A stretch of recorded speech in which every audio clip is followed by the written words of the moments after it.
Hi. Next ఏపీలో ఎవరు CM అయితే బాగుంటుంది? ప్రజెంట్ మూడ్ అయితే అంటే అంటే జనరల్ మూడు జగన్ అనే టాక్ ఉంది ఎక్కువ శాతం.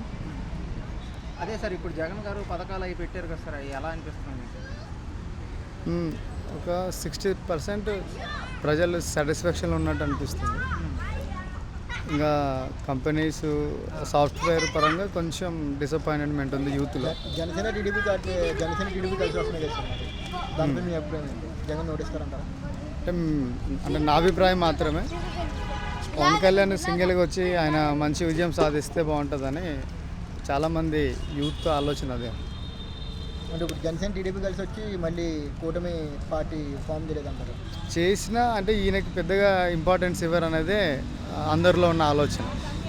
అంటే పవన్ కళ్యాణ్కి మెయిన్ ఇంపార్టెంట్ రోల్ ఇస్తే బాగుంటుందని అందరూ ఎక్స్పెక్ట్ చేస్తున్నారు. కానీ ఆయన చంద్రబాబు నాయుడు గురించి అందరికి తెలుసు, అవసరాన్ని వాడుకొని వదిలేస్తాడనే ఫీలింగ్ ఎక్కువ మందిలో ఉంది.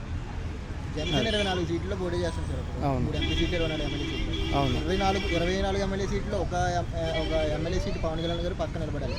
ఆ సీటింగ్ అసెంబ్లీకి వెళ్తారంటారా? వెళ్ళాలి. ఎందుకంటే ఇప్పటివరకు ఆయన వెళ్ళలేదు కదా. ఎందుకంటే ఆయన మాట తీరు మంచిగా మాట్లాడతాడు, ఏదైనా సబ్జెక్ట్ గట్టిగా అనువదించి మాట్లాడతాడు. కాబట్టి అట్లాంటి వాళ్ళు ఉంటే బాగుంటుంది. ఆయనకు తోడు ఒక 10 మంది ఉంటే ఇంకా కొంచెం స్ట్రెంత్ అయిన అవుతాడని. ఎందుకంటే వీళ్ళ దగ్గర పోవద్దు అనేది మెయిన్ యూత్లో ఉన్న ఆలోచన. టీడీపీ దగ్గర పోకూడదు అనేది మా ఇంటెన్షన్. చాలామంది రోడ్లు బాగాలేవని తిడుతున్నారు కదా సార్, వాటిపైన మీ అభిప్రాయం? అండ్ అలాగే మీ వైపు ఎలా ఉన్నాయి రోడ్లు?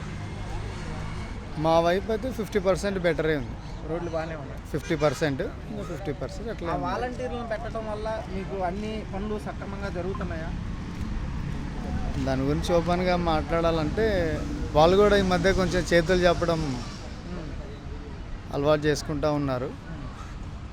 చెల్లి షర్మిల ఇప్పుడు అన్నయ్య మీద విమర్శలు చేసుకుంటూ కొత్తగా పార్టీ మన కాంగ్రెస్ పార్టీలో కలిసి కలవడం జరిగింది. దీనిపైన మరి అన్నకి ఎటువంటి ఇంపాక్ట్ ఏమైనా జరుగుతుంటారా? ఇప్పుడు జరగకపోవచ్చు కానీ రాబోయే దినాల్లో ఆ ప్రభావం ఉండొచ్చు అనుకుంటున్నాను. ఈ ఎలక్షన్ ఉండకపోవచ్చు కానీ నెక్స్ట్ 2029లో ఆ ప్రభావం ఉంటుందని నేను ఎక్స్పెక్ట్ చేస్తున్నా. ఒకవేళ అది కూడా వాళ్ళ అమ్మ సపోర్ట్ చేస్తే. ఇప్పుడు గుడివాడ అమర్నాథ్ గారు, మన రోజా గారు ఎటు చూసినా అపోనెంట్ పార్టీని తిడుతుండేవారు. ప్రజెంట్ చూసుకుంటే వాళ్ళకి ఇప్పుడు ఎటువంటి ఎమ్మెల్యే సీట్ కానీ ఎంపీ సీట్ కానీ ప్రజెంట్ ఏ సీట్లు ఇవ్వలేదు పార్టీ. అంటే జగన్ గారు వాడుకుని వదిలేసి ఆ టైప్ అంటారా?